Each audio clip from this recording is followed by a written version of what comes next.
today, and now you feel fat today also. You're welcome. And now there's a podcast. Welcome to I Feel Fat Today, the show where we dispel diet myths, see what's new in diet culture, and investigate your relationship with food. I'm your host, Kelly Taylor. Thank you for joining me. We are back. Happy New Year. I know I may have gone away for a little bit, and I may have done that a few times in the past, but I'm back now. Happy 2026. New year, new me, same old podcast, kind of, but not really. Look, I'm sorry about the random hiatuses. I'm going to, get that out of the way first and foremost. And I know I have a habit of doing this. The problem is with me, I tend to have a rough Q4. The last two Q4s have been a little bit rough for me personally, and I find some things fall to the wayside. And sometimes one of those things can be the thing that I'm most proud of, which is this, podcast. And so, I know I have some splaining to do. I know to be successful, I need to have new eps every week, and it's, always my goal to reach that. But I'm gonna rewrite the story in my life of what, the last quarter of the year is for me. I like what I mean by that is, when I say rewrite the story, I had a story in my head, for example, that every January or February I would get like debilitatingly sick. I would get a case of the flu or whatever, and I would just be like down and out, bedridden for 2 weeks. And I just that was always the story. It's just like, okay, every January, February I get sick. And then one year I didn't. And I was like, wait a second. I don't have to get sick this time of year, every year. And I just kind of put it in my head that like, I don't get sick anymore. And for the most part, for what it's worth, I really don't get sick, and so anymore. So I need to apply that to my life in the last quarter of the year. It's not that it hasn't been without cause that the last 2 years, 2024 and 2025, that I haven't been good about getting my episodes out weekly. In August of 2024, I lost my father-in-law, Joe's stepdad, and that was such an absolutely devastating blow.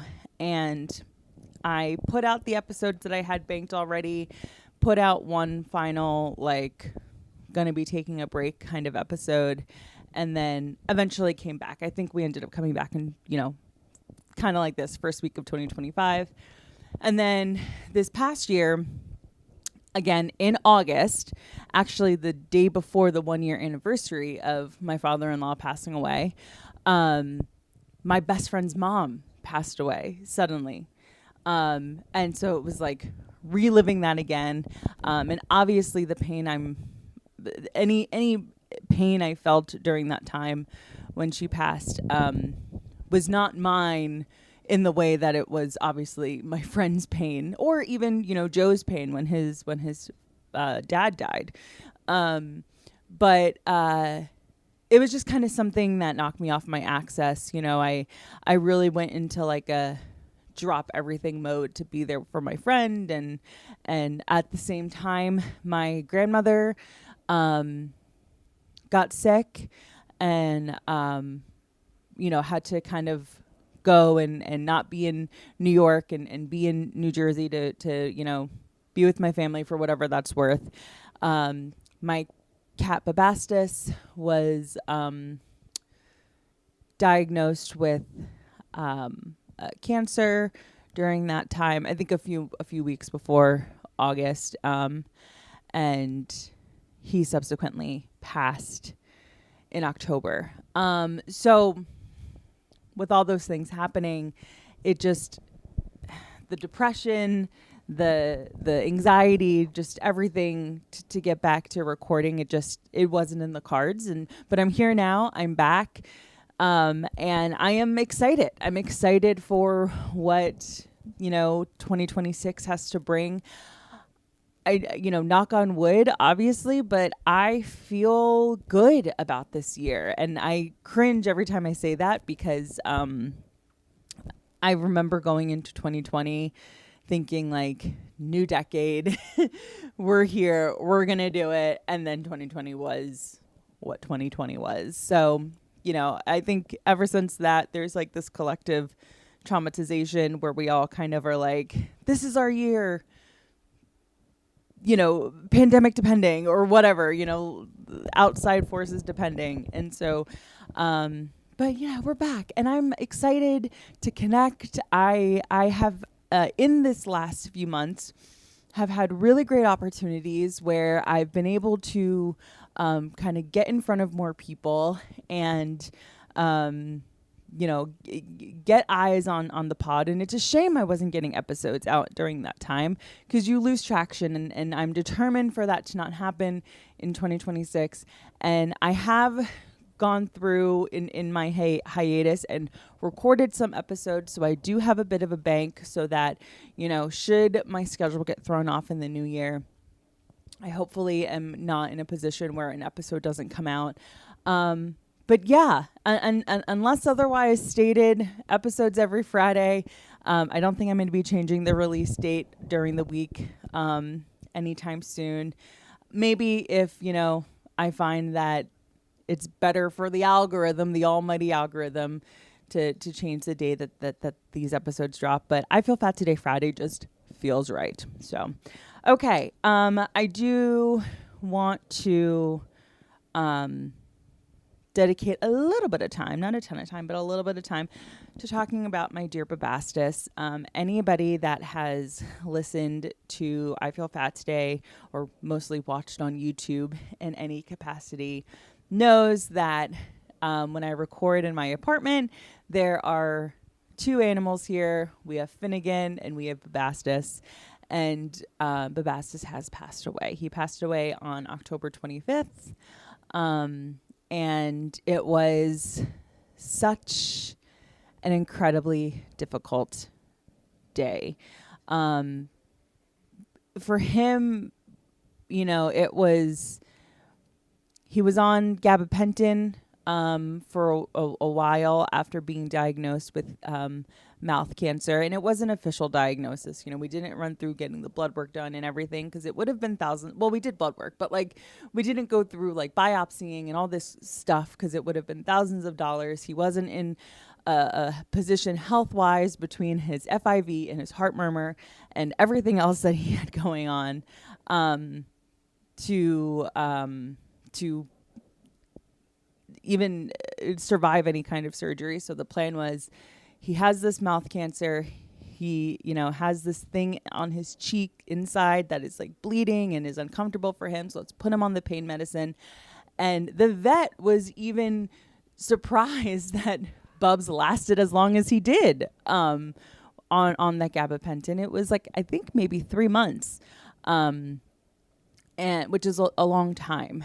And one day woke up and it was just it has to be time. I was so afraid of not knowing when the time would be, and just this reality of oh no, you will know, which is tragic in and of itself. But I never in my life have had to kind of do that death march from my home to the vet's office to put one of my beloved pets down. I never in my life have had to experience that. And I grew up with pets my whole life, dogs, cats, at my parents' house. But I had long left the house by the time it was time for anybody to be, put down. And so I was very disconnected from what that death process is like. Not to say I don't, love my son's past childhood pets, but it's just different. It's different when, like, I'm an adult living on my own. Bubastis was a cat that Bubastis and Finny were my first animals of, like, these are the animals I have that are truly mine, and not ones that I've gotten with friends or parents, whatever. And it was really awful. And I say this to say that if you are somebody that happens to be listening to this, going through any kind of grief, but more specifically pet grief, you are not insane for feeling the way that you are feeling. It is completely, rational for you to feel completely depressed and not wanting to do something, and not wanting to go out and do things, and or whatever the case may be. It is, you are well within your right to sit and feel the pain that you're feeling. Never in my life have I had to hold an animal in my arms and feel the life leave their body, as one does when you take them to the vet to go to sleep. And it was like nothing I've ever experienced. That whole process, that whole death process. And it was very hard. And going through that doesn't prepare you for anything in terms of, like, other animals in your life passing away. Like, if anything, it made me even more afraid for, the future animals I'll have to put down, when it's their time. And I think about Finny especially, and I'm just like, how am I going to continue to work? Like, how am I going to continue to do what I love when I'm going to, I don't know. I don't know. It's awful to think about, but yeah. So that was, that was also something that came up in my time of not putting out episodes. And I have to say, so quick little story that's a little bit lighter in regards to Bubastis' passing was, so I had a work trip for my day job immediately, like the very next day. So Bubastis passed on a Saturday. I was flying out Sunday for a conference I was attending on Monday, and then flying home that same Monday to end up at work on Tuesday. So it was just like boom, boom, boom, like really no time to feel like whatever. And where I was going, there was no direct flight. So I had to do layovers, both getting there and coming home. And I wake up Sunday morning, head to the airport. I had a layover in Dallas, and I go, you know what? I had a good 4 hours until my next flight, something like that.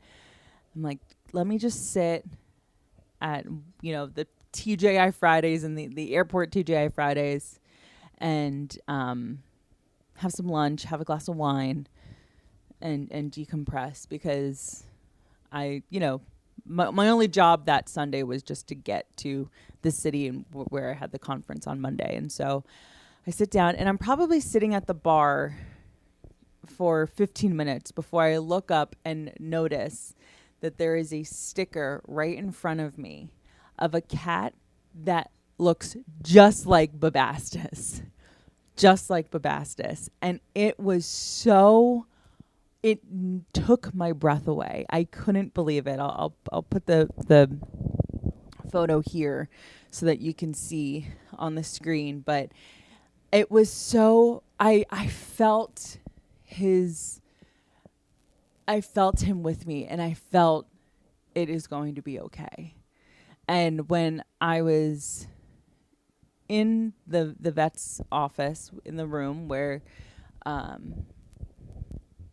Bubastis was, going to be put down, They don't immediately put them to sleep. They first give them a drug where like they feel amazing, and they're sleeping but they're alive, and you kind of talk to your pet and whatever. And I just was crying, and almost instinctually, without even thinking, I like blurted out like, please send me signs, please send me signs, that so I know that you're okay, and please find these people, find Steve, find Corinne, like send me a sign when you're okay. And you know like 12 hours later, to be sitting in an airport I didn't want to be sitting in, going to a conference I didn't want to be going to, and to look up and see that sticker, it was just like, oh my God, I felt such a sense of relief. It was so amazing. And I just take such delight in like telling that story. So I wanted to share that here. And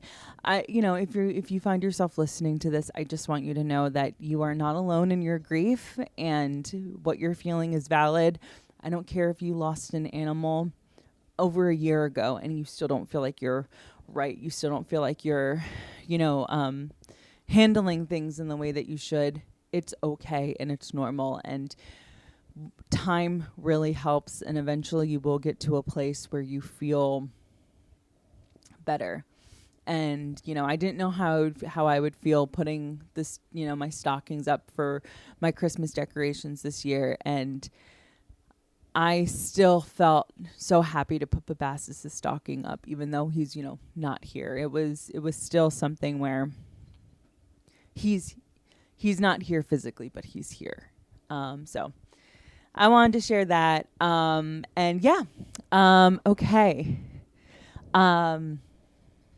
I have a few things for today's episode. Obviously, with it being the new year, it's going to be all centered around, the new 2026, and just going into it, I feel like if you are somebody that struggles with any kind of relationship with exercise, a relationship with food, body image, that kind of thing, if you struggle with that kind of stuff, the new year can be a very triggering time, because you feel like it's the ultimate Monday. The new year is the ultimate, we'll start on Monday, and you can find yourself being led to a ton of disappointment. This is the time of year where you're going to find that, programs like Weight Watchers are on sale, or, gym memberships are maybe doing some kind of sale, because it's all to capitalize on people's need for that, like wanting to have a restart, rebrand. That's something I'm seeing trending online, is like the 2026. I'm so serious about my 2026 rebrand, which is all fine and great. And I think that, if you can use the new year as a jumping off point, then that's amazing. But for so many, it is this kind of like triggering time of year that leads to this February depression of, not only is it the coldest ever right now, especially in New York City, but it's dark and I failed at everything. So I wanted to take some time to go over a few things. And one of them is what I like to call reframe resolutions, trial and error. So I have a few listed here, not many, but the whole point of reframe resolutions is to go into the new year where you're not thinking so much about like, it's my resolution to get X, Y, or Z. You can really insert anything in that statement. And they feel like very hard and fast, strict rules where it's really, if you're not a self-starter, if you're somebody that needs like a little bit of guidance, like some bumpers on the bowling lane, having these hard and fast resolutions without any other, how-tos or context can be difficult. So I have a few here of like what are common resolutions, and kind of like, what is the reframe? Like, how can we trial and error this where it's not this kind of purity culture, start at day one and be consistent throughout to day 365. So first one, reframe resolutions. It's not, I want to read more. that's if you have a resolution, I want to read more. It's vague. It's pressure. It's putting pressure on yourself. I think like something that's a little bit less vague but still a ton of pressure is I want to read one book a month. Um, if you have a resolution to read one book a month, and then you get to March and you've read a quarter of a book, what are your chances of even finishing that book and picking up another one? If your goal was to read one book a month and it's March and you haven't even read one yet, instead of having a goal like I want to read more or I want to read a book a month, instead find out what you like to read. I think that something like reading is, there. If you're somebody that doesn't really like reading, you kind of are looked at as like a little bit of a dummy. Or if you're somebody that prefers audiobooks, you feel like you have to like put the caveat of like, oh, I didn't read it. I listened to the audiobook. There are people that say that listening to an audiobook is not the same as reading. Regardless, doesn't matter. If you want to read more books, figure out what you like to read. I think for me personally, that was one of the bigger things of like, how can I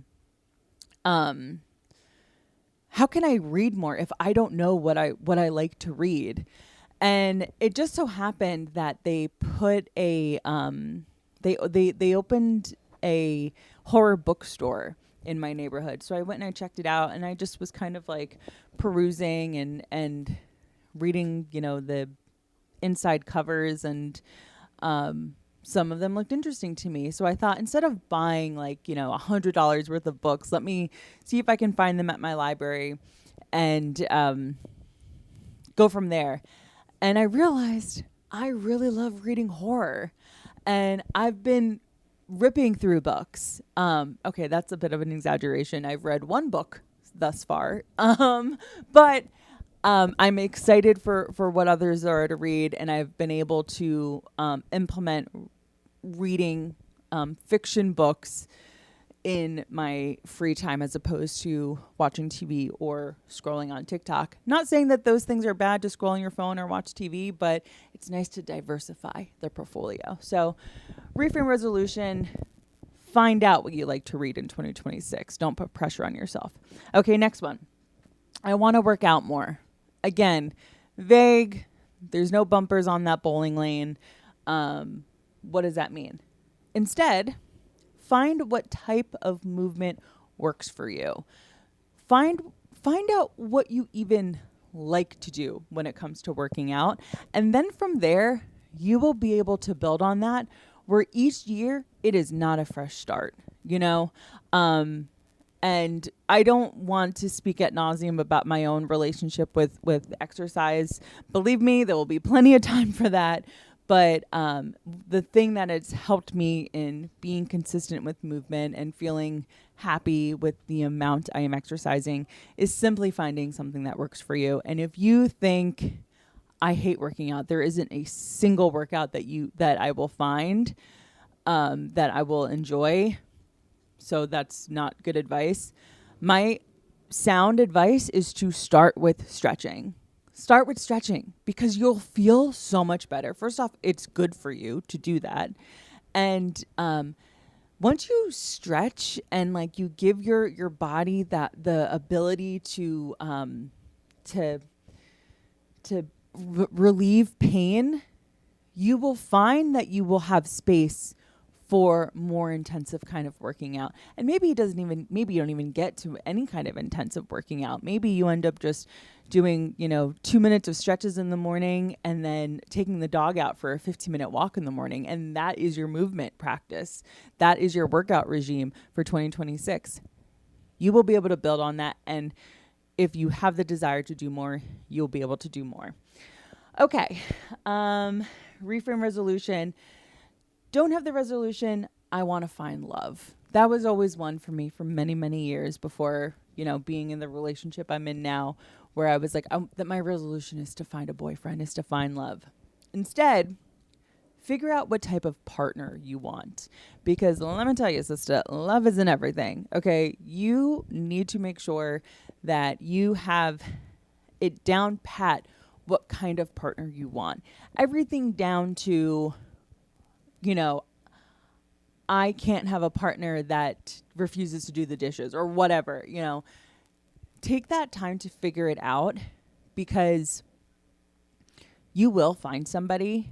And if you're in a position where you are feeling like desperate and your goal is just to find love, there will be so many things that you negate on your list of needs, not even wants, but your list of needs in a partner, that will go to the wayside because you just have this yearning for love. So I think this is one of the most important ones on this list, is figure out what type of partner you want instead of just finding love or finding a boyfriend or finding a girlfriend.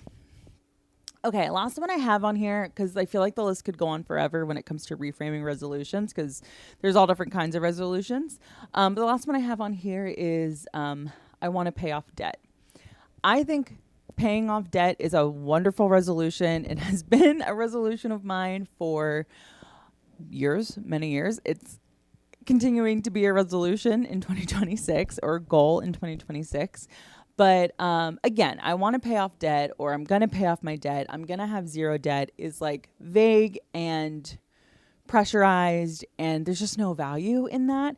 So the reframe is find out what is causing the bleeds and figure out ways that you can make more money. One of the greatest tips I got when it comes to paying off debt or being on a debt payoff journey is you can't budget your way out of poverty. If you have debt to pay off, you need to make more money. And that is not to like give you anxiety or make you feel less than. You have the ability to make more money. I promise you. Even if you have a job where you're working, you know, you're a salaried employee, let's say you're making $75,000 a year, and no matter really where you live in this world, but especially in a major city, $75,000 is not enough money to live off of, and it's certainly not enough money for you to live off of and pay down your debt. So for one, if you're really happy where you're working, see if you can ask for more money. If you are not happy, and if you're not happy, you can leave, and leaving a job is the best way to make more money. Every single time I have left an employer, when I've gotten a new job, I've made minimum, at minimum 10K more per year every new job that I jump to. And that is how you make more money over time. And I am loyal. Like, I stay at companies a long time. Like, I you know, whatever. I'm not saying you have to jump from job to job every 6 months or even every 2 years. Like, it doesn't have to be like that. But when you do go from one job to another, that is where you can have the ability to ask for more money, because you have the privilege of being able to like write your own story when you go into a new company. So they don't need to know that you were only making 75K at that last job. All they need to know is that you are looking for positions that pay 100K. That's it. So, you know, moving, but even that's like still a big ask to move from like one job to another. I know that the job market is terrible. I was unemployed last year. It was a scary time, blah, blah, blah, blah, blah. I get it. You can still make more. You can still make money outside of this like salary job that isn't paying you enough money to live. This is another one where you can figure out ways to make money that don't necessarily feel like work. For me, when I was in a position of not making enough money and really needing to have extra income, I found dog walking. I found dog sitting. I was living alone in my apartment. I couldn't afford my rent. And so I had a dog in here that I was watching minimum once a week, minimum. And I capitalized on holiday weekends as well of having multiple dogs here. Obviously, if it was okay with the owners for them to cohabitate with other dogs, but find something that you can do outside of your normal day job where you can make more money. So even if you have a job where you have to be in the office at 9 a.m., I guarantee you there is someone in your neighborhood that, they just had a baby and they're looking for someone to take their dog out every day at 7 a.m. You can be that person. You can take that dog on their 30-minute walk at 7 and still be at the office for 9. There are ways where you can make extra cash and you not be completely miserable. I'm going to move on from this because I'm time to move on. But yeah, if you're listening to this and you're thinking like, I honestly could use some guidance or just some advice on how I can tackle anything going into the new year, shoot me a DM. I would be happy to collab with you and see what advice I can give you, because I feel like I give good advice. Okay, moving on. Oh, wow. Okay. I already made a TikTok about this, but I thought it'd be fun to talk about on the podcast of what is out in 2026. Of course, we can see what is in on 2026, like in on 2026, drink more water. Of course, I wanted to take a look at what is out in 2026. I love when I come across these TikToks. So I made one of my own, but I thought, let's talk about it here on the podcast. So here is my list of things that are out in 2026. Number 1, before and after weight loss content that is not inspiring. So I've talked about this a little bit before on the show, but I hate when I come across content where it's somebody that's, January 2025, 350 pounds, June of 2025, 230 pounds. It's like, how did you lose over 100 pounds in 6 months? Clearly, that's either not true. They're trying to sell you something like a MLM supplement that doesn't work, or it's GLP-1. And again, nothing wrong with GLP-1, more power to you. But that is not inspiring weight loss content to me. To me, inspiring content is seeing you in a place or having a story behind it that is not just centered around weight loss. Weight loss can be a part of the story, but it doesn't have to be your storyline. And so, yeah, I'm out with uninspiring weight loss content. If I see it, you are blocked. You're reported.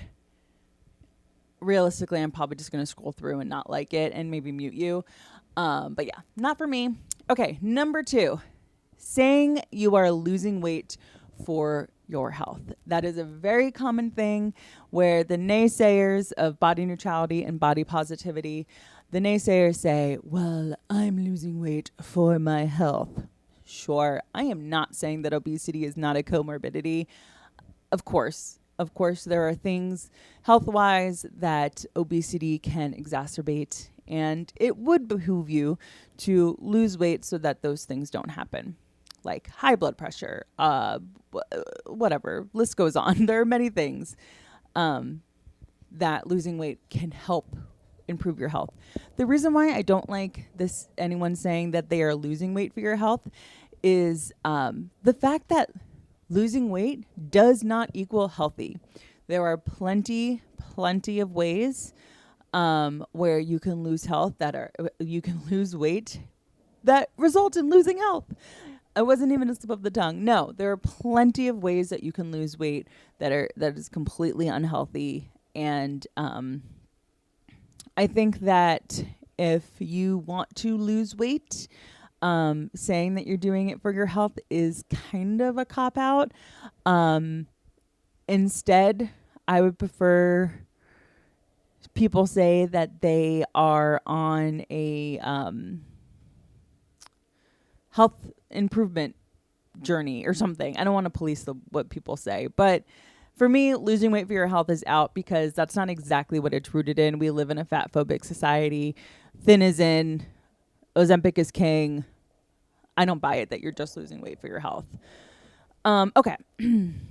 Number 3, I feel very strongly about this one. Glorifying celebrity weight loss. I'm done with it. I don't care that Melissa McCarthy has, become a whole new person, has gotten a whole new face. I don't care that Kris Jenner has a new face. I don't care.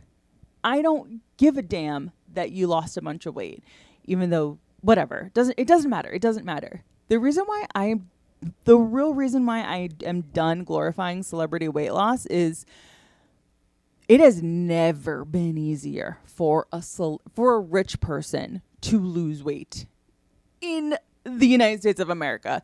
It has never been easier for them to for a celebrity or a rich person to lose weight, and it is so hard for a normal middle to lower class person to just survive.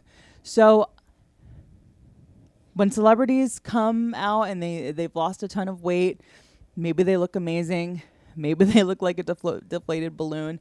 I'm not here to discuss that, okay? The glorification of celebrity weight loss is something where we're not getting the whole picture, right? So I'm a celebrity. I take Ozempic. I lose all the weight. The conversation isn't even about whether the Ozempic is affordable or not, because there are many telehealth companies where for a large majority, not everybody, but a large majority of people can get their hands on some GLP-1 or semaglutide, whatever. They can get their hands on it and they can lose the weight. But what the normal person may not have access to, that the celebrity does have access to, is the plastic surgery that is then necessary to look amazing, or however the new celebrity looks. I'm talking excess skin surgery. I'm talking facelifts, or any kind of body reconstruction that your insurance company is not going to approve for you. So that is a big reason why I'm done glorifying celebrity weight loss, especially because we really, as a society, pick and choose who we want to glorify and who we want to vilify. I do not have enough time to get into the whole Cynthia Erivo and Ariana Grande conversation about their body size. For one, that ship has kind of sailed. Like, are we even talking about it anymore? And for two, I would want to, I've been wanting to have more like flushed out thoughts about that whole thing before ever being on record speaking about it. Will say I did see Wicked for Good, and the thinness took away from the movie for me. That's all I'll say about that. Okay, number 4. Not doing things because you feel too much like an outsider. If you feel like you don't belong in an arena, so you're not going to try to step into that arena, that is out in 2026, okay? That is limiting self-beliefs, that is keeping yourself in a box, and it has been something that has kept me in a state of stasis for too long, and I am done with it, okay? This is everything from like, apply to that job that you don't feel like you're qualified for. Reach out to that person to ask if you can do that show if you feel like you're not enough of a headliner. Whatever. Throw that party you're afraid that people won't show up to. Do not hold yourself back, because the universe provides you with the resources when you decide that you are ready to utilize those resources. I've said it once, I've said it 1,000 times, but I was terrified of group fitness. Terrified. I felt like an outsider. I felt like I don't want to be the biggest body in the room. What does that mean about me? Will they even like me there? And getting past that fear has led me to find a community that I love in, Pure Barre, Pilates, whatever. So, and really what it comes down to, if you find yourself in a space where you feel like uncomfortable and you don't feel like you're meant to be there, and there are people within that space that's making you feel like you're not meant to be there, fuck them. Bye. Who cares? I'm here, bitch. Okay. Number 5, what's out in 2026? Owning a scale. I've said this before too. You do not need to have a scale in your home where you can just, get up right now, walk over and weigh yourself and see a number. It's bad for the brain, baby. No, we don't need a scale in the house. And if you're saying, well, I'm on a journey and I want to keep track and I'm keeping track of my weight. Okay, fine. Maybe tracking your weight is part of what you do to help you. And it's something that you've been doing to keep track of your weight loss or whatever, or even weight gain, depending on where you're coming from. I don't know what to tell you there. My advice would be weigh yourself when you go to the doctor. That's the once a year I go is when I'm like, oh, that's where I am. And believe me, I know how I'm doing in my body because I, have two eyes and a brain and a mirror that reflects back at me. So the only time I've utilized a scale in any sort of body modification process, it has only been a tool used to discourage me. So out with the scale. Who has a square footage anyways? Trash. Okay, number 6. What's out in 2026? Being a poser. Now, might sound might sound like that competes against number 4, not doing things because you feel too much like an outsider. I believe that these both can exist on the same list because being a poser is you want to be in something, you want to be in a scene, you want to be in a group, you want to be attached to something, but you're not willing to be about it. Okay, that's what I'm saying. I think that what's in 2026 is calling people out for being posers. When you have a poser in your group, you are disrupting the ecosystem. It can cause fractures, it can cause frays in the group.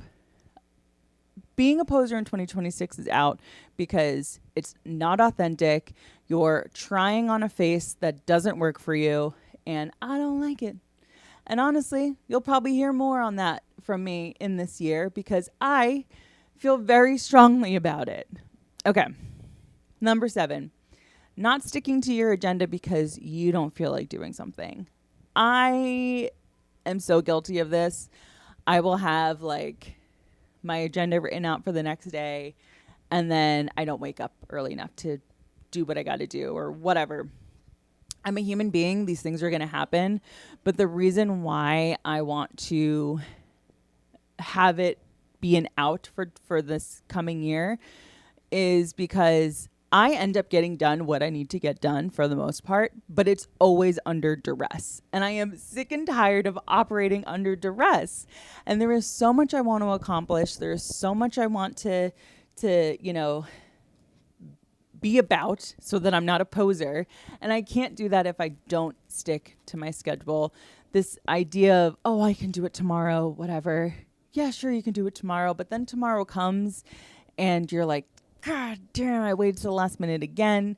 And try to stick to that agenda, man.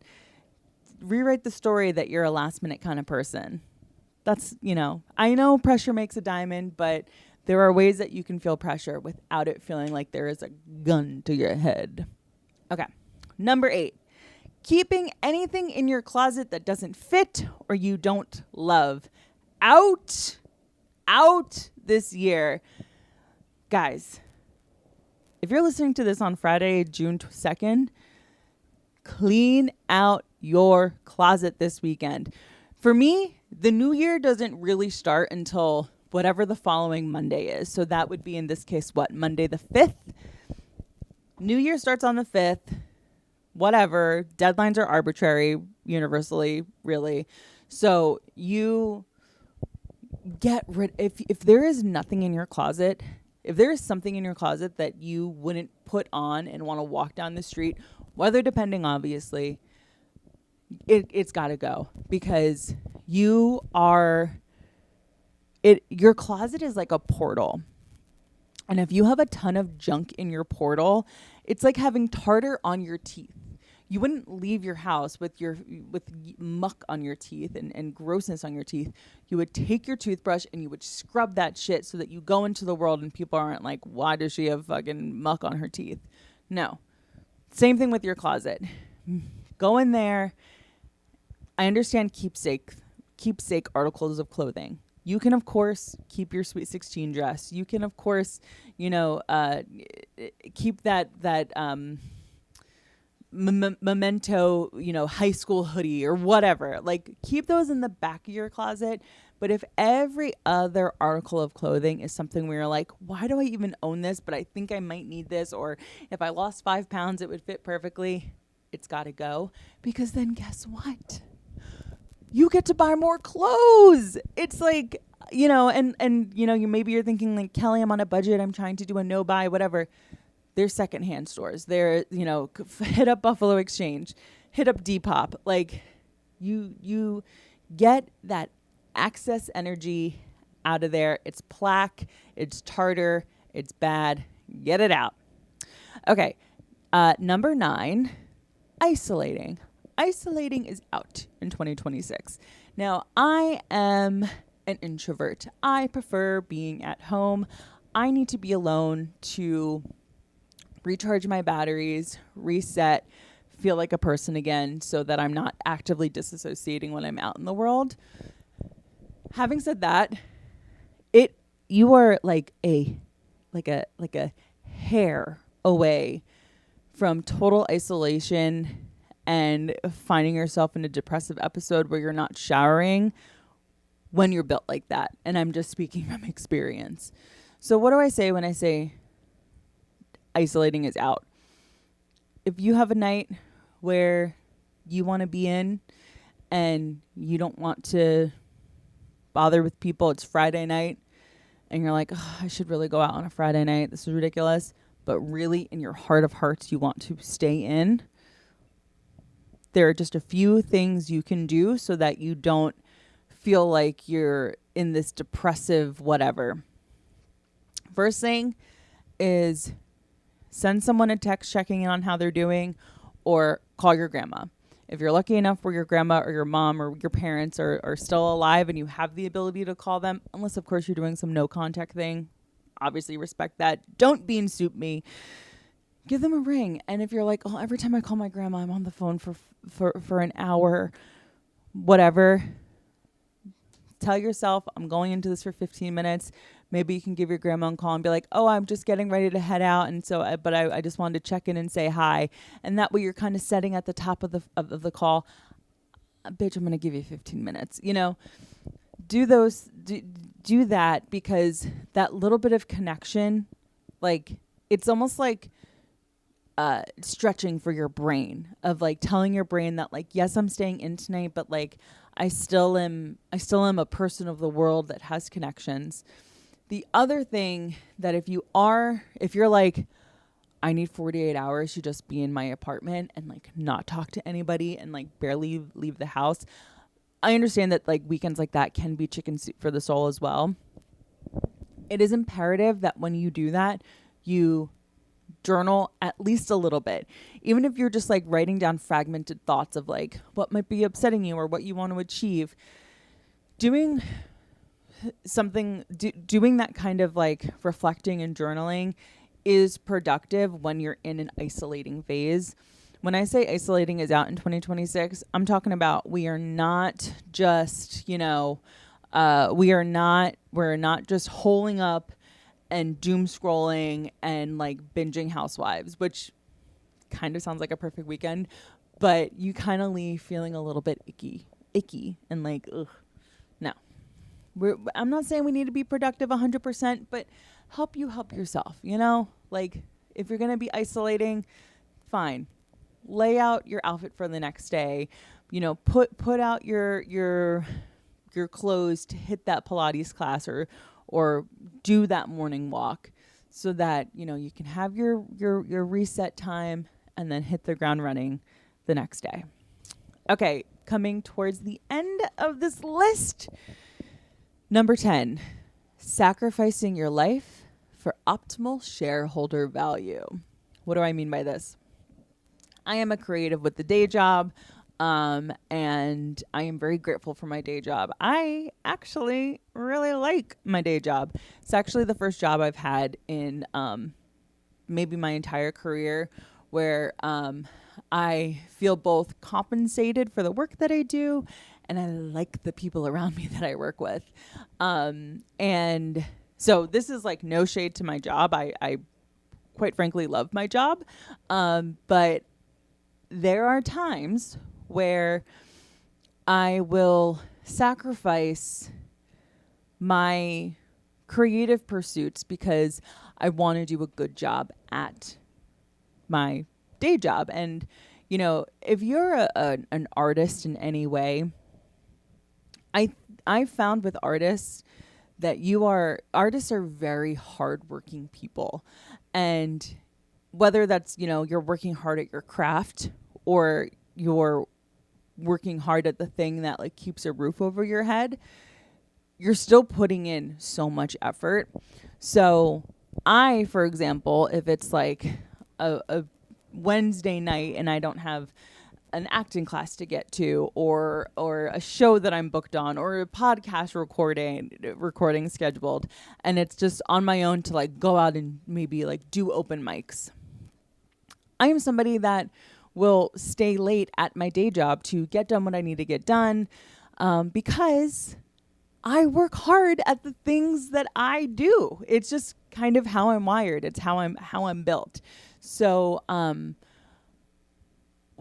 what we're not going to do is sacrifice our creative pursuits for the man, because really, even if you love your job and your best friend is your boss,